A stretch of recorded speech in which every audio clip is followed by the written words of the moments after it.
샬롬, 블로스교회 새벽 말씀 사경에 읽으면서 이해하는 하나님 말씀, 오늘은 로마서 3장을 상고하겠습니다. 우리가 지난번에 로마서 2장에서는요, 하나님께서는 유대인이나 이방인이나 차별 없이 각 사람이 행한 그대로 보응하여 주신다고 설명하였고요. 또 육체에 형식적으로 하는 할례가 실제적인 할례가 아니고 성령으로 마음의 할례를 받은 자가 진정한 의미의 유대인이고 하나님의 자녀라는 설명이 있었습니다. 3장 모든 사람이 다 죄인이라면 그렇다면 과연 유대인이 이방인보다 더 나은 것은 과연 무엇이냐라고 이제 질문을 할 수 있다는 것이죠. 또 하나님과의 약속인 그 할례라는 것이 그런 그것의 가치는 과연 무엇인가? 라고 이제 질문을 던지고 있습니다. 그래서 유대인이 이방인보다 더 나은 것과 할례의 가치에 대해서 사도 바울은 모든 면에서 많다고 하고 있고요. 첫째로 중요한 것은 첫 번째, 두 번째라는 의미보다는 무엇보다도 중요한 것은 유대인들이 뭘 맡았죠? 하나님의 말씀. 하나님의 말씀은 성경, 모세의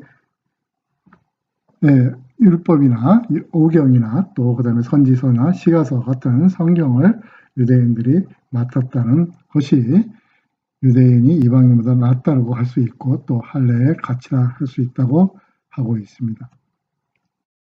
3절입니다. 그런데 이러한 하나님의 백성인 유대인 중에서 하나님을 믿지 않는 사람들이 있을 때는 과연 어떻게 되겠냐 하는 또 의문을 가지고 있습니다. 이 하나님을 믿지 않는 사람들이 하나님을 믿지 않는다고 해서 하나님께서 이 유대인들과 맺은 신실하신 약속이 그러면 과연 무효가 없어지게 되는 것이냐 하는 질문을 또 한다는 것입니다.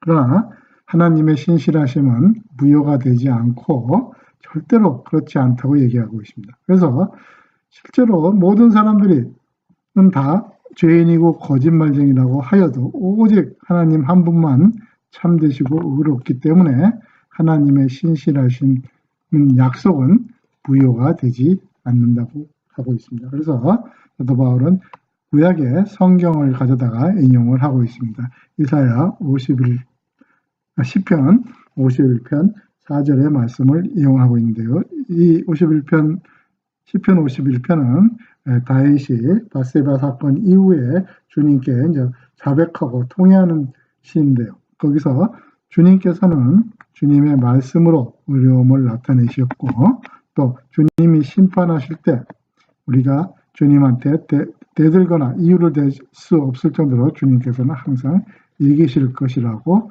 얘기하고 있습니다. 그래서 내가 사람들이 일반적으로 사용하는 논리의 방식대로 사람이 하는 논리의 방식대로 내가 한번 얘기를 해보겠습니다. 이렇게 되겠죠. 일반적인 사람들이 말하는 논리의 방식이 무엇입니까? 우리 사람들이 죄인으로서 의롭지 못한 것 때문에 하나님의 영광스럽고 의로우심이 사람이 의롭지 못하기 때문에 하나님의 의로우심이 더욱 밝히 드러난다면 우리는 과연 뭐라고 얘기를 할 수 있습니까? 라는 질문을 또 하나 물어보고요. 또 그래서 우리에게 진노를 내리시는 하나님은 우리가 의롭지 못하다고 할 수 있습니까? 라는 얘기죠. 그런데 결코 그렇지 않다고 하고 있습니다. 왜 그렇습니까? 하나님께서 의롭지 못하신 분이라면 어떻게 세상을 다스리는 하나님께서 세상을 심판하실 수 있냐는 것입니다. 하나님은 의롭기 때문에 심판을 하실 수 있다는 것입니다. 또 사람들 중에는 내가 거짓말을 하여 그것 때문에 나의 거짓말을 통하여 하나님이 더욱더 영광스럽고 참되심이 밝히 드러난다면 오히려 그것이 하나님께 영광이 되고 했는데 왜 도리어 내가 죄인이라는 취급을 받아야 하는가라고 뭐라 그러죠? 우기는 사람도 있을 것이라고 얘기하고 있습니다. 근데 이것은 마치 선한 결과를 얻기 위해서 우리가 악을 행하자 하는 거하고 똑같다고 얘기하고 있는데요. 실제적으로 이것은 뭐 우리가 사용하는 뭐로 가도 뭐 서울만 가면 된다든가 또 어떤 결과를 얻기 위해서 중간에 과정은 어떤 과정을 거쳐도 상관없다 하는 오늘날 우리와 같은 내용입니다. 그래서 일반 사람들은 사도 바울과 같은 사람들이 이렇게 선한 결과를 얻기 위해서 악을 행한다고 가르친다고 비난을 하고 다니는데 실질적으로는 그렇지 않죠. 하나님의 더 영광을 나타내기 위해서 자기들 가르치고 있는데 이런 비난을 하고 있는 사람들이 있는데요. 그러나 그렇게 비난하는 사람들은 하나님으로부터 정죄를 받을 것입니다. 라고 얘기하고 있습니다. 그렇다면 과연 유대인들이 이방인보다 또 나은 것은 과연 무엇인가? 이것은 죄를 졌을 때 유대인들이 이방인보다 하나님으로부터 좀 더 좋은 거를 벌을 덜 받거나 할 것 같은 무슨 어드밴티지 나은 것이 있느냐고 물어보는 것입니다. 전혀 없다고 얘기하고 있습니다. 이미 사도 바울이 말했듯이 유대인이나 이방인들이나 모두 뭐 아래 있기 때문입니까? 죄 아래 있기 때문에 우리는 유대인이나 이방인이나 다 똑같고 유대인도 이방인보다 전혀 나은 것이 없다고 하고 있습니다. 그래서 또 구약의 성경을 인용을 하고 있는데요. 전도서 7장 20절하고요. 시편 14편을 이용을 하고 있습니다. 의인은 한 사람도 없다고 하고 있고요. 또 깨닫는 사람도 없고요. 하나님을 찾는 사람도 없습니다.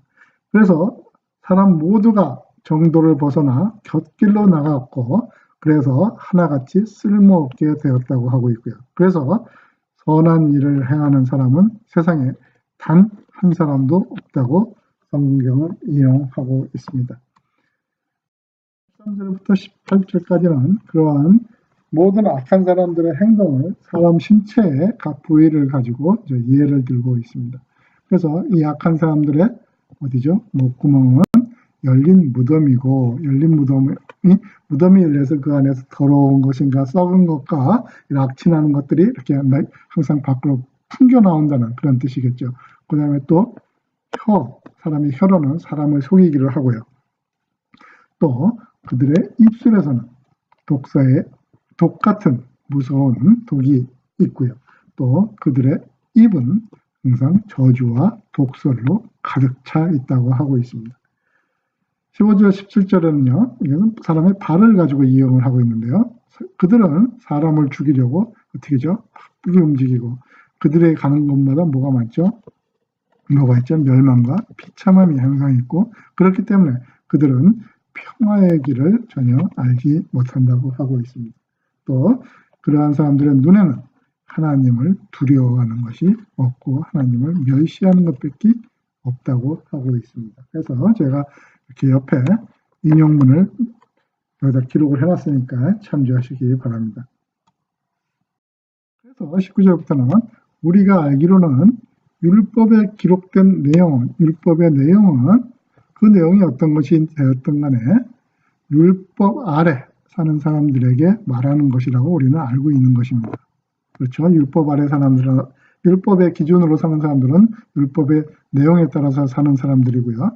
그래서 누구든지 자기는 율법 아래서 율법에 따라 살기 때문에 율법을 지키지 못한 경우 나는 죄가 없다라든가 이렇게 변명할 말이 없게 되는 것이고요. 온 세상은 하나님의 율법을 아래 사는 사람들은 저희 심판 때 하나님의 심판 아래 서게 된다는 것입니다. 20절에 그러므로 율법을 지키는 것만으로는 율법을 지킨다고 해도 사람은 완벽하게 율법을 또 지킬 수가 없고요. 그렇게 노력을 했다고 하더라도 하나님 앞에서는 의롭다고 인정받을 사람은 아무도 없다고 하고 있습니다. 왜냐하면 율법은 하나님께 인정받고 의롭다고 인정을 받는 것이 아니고요. 우리가 율법을 통해서 죄인이라는 사실을 깨닫게 되기 때문인 것입니다. 예를 들어서 남의 물건을 훔치지 말라는 말이 없었을 때는 우리가 그것이 죄인지 몰랐을 텐데 율법에 그 말이 있기 때문에 남의 물건을 훔쳤을 경우에 우리는 죄인이 되고 우리의 마음이 이렇게 죄인으로서의 가책을 느끼게 되는 것입니다. 그렇기 때문에 율법은 우리가 죄인이라는 사실을 알게 해주는 것이지 우리가 의롭다고 인정받지는 못한다는 것입니다. 이러한 이유 때문에 율법이 우리를 의롭게 하지는 못하기 때문에 이제는 우리가 오늘날 아니면 또 이 신약의 시대에 와서는 이 율법이 없이도 하나님께로부터 나오는 뭐가 나타났죠? 의가 드디어 나타나게 되는데 이 의는 우리 사도 바울이 1장에서 얘기한 하나님의 아들에 관한 소식인 복음이 율법과 예언자들과 성경에 증언한 것이 이 하나님께로부터 오는 의도 율법과 예언자들도 성경을 통해서 증언해 놓은 것이라고 얘기하고 있습니다. 이렇게 하나님께로부터 오는 의는 뭐를 통해서 옵니까? 예수 그리스도를 믿는 뭐죠? 믿음입니다. 믿음을 통해서 오게 되는데요. 이 하나님께로부터 오는 의는 이것을 믿는 사람이라면 예수 그리스도를 믿는 사람이라면 이방인이나 유대인이나 헬라인이나 누구에게나 주어지는 것이며 이 예수 그리스도의 의가 주어지는 것이고 사람을 차별하지 않고 모든 사람에게 믿음을 통해서 하나님의 의가 주어진다고 하고 있습니다. 그런데 실제적으로 모든 사람이 죄 아래 있기 때문에 모든 사람이 죄 아래 있다는 얘기가 1장, 2장, 3장 여태까지 내용의 실제적인 결론입니다. 모든 사람이 죄 아래 죄를 졌기 때문에 우리는 어떻게 됐죠? 하나님의 영광의 강체에 도달할 수 없게 되어 있는 것이었습니다. 그런 하나님의 죄를 통해서 하나님의 영광에 이를 수 없게 된 사람인 우리가 예수 그리스도께서 우리한테 주시는 속죄, 이 속죄라는 것은 예수 그리스도께서 우리의 죄를 사하여 주시기 위해서 십자가의 어린 양으로 달리신 사건을 얘기하는 것이죠. 십자가의 달리심을 통해서 그것이 하나님의 은혜를 인하여, 은혜를 통하여 우리가 의롭다고 판단을 받는, 의롭다고 불리워진다는 것입니다. 이것은 하나님으로부터 의롭다고 판단을 받는 이것은 하나님께서 우리에게 거저 주시는 선물, 은혜인 것이지 우리의 공로나 우리의 어떤 노력이 전혀 주관이 전혀 관계없이 하나님의 주권으로서 거저 주시는 선물인 것입니다. 그래서 하나님께서는 그의 아들 성자 예수님을 하나님께서 원수된 우리 사람들과의 화목을 위하여서 뭐로 해주셨죠? 예수님을 화목 제물로 내어주셨고요. 어느 누구든지 이방인이든지 유대인이든지 헬라인이든지 예수님의 십자가에 달리신 사건, 예수님의 보혈의 피를 믿음을 통해서 뭐를 용서받게 됩니까? 죄를 용서받게 된 것입니다. 그래서 우리는 율법을 통해서 죄를 알게 되었고 그러나 의롭게 되지는 못했지만 우리가 예수님의 피를 믿음으로써 의롭게 되고 또 우리의 죄를 드디어 용서받게 된다는 것입니다.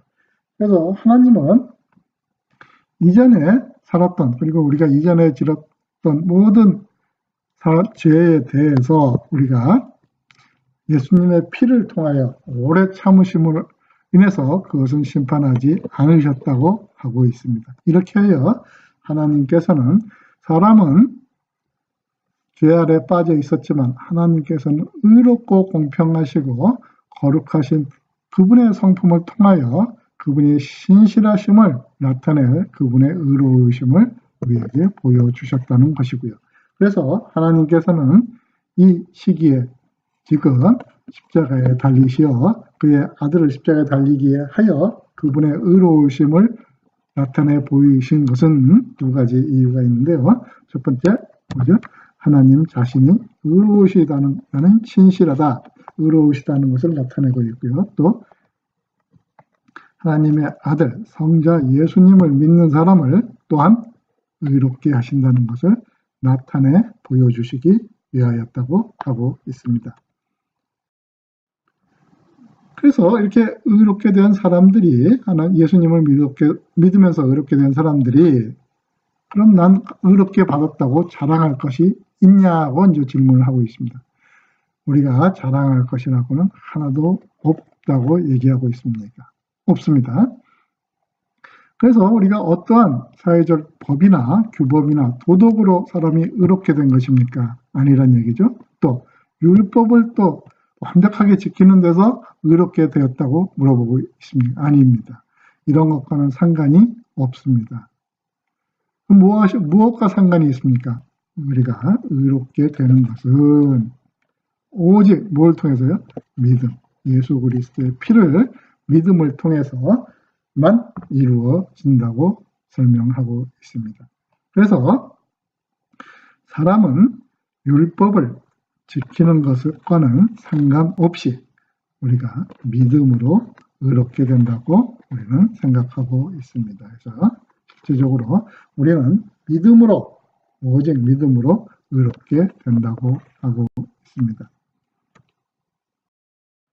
그래서 29절에서는요, 하나님은 유대인들만의 하나님이시냐? 아니면 그렇다면 이방인들의 하나님은 아니냐? 하고 이제 물어보는 거죠.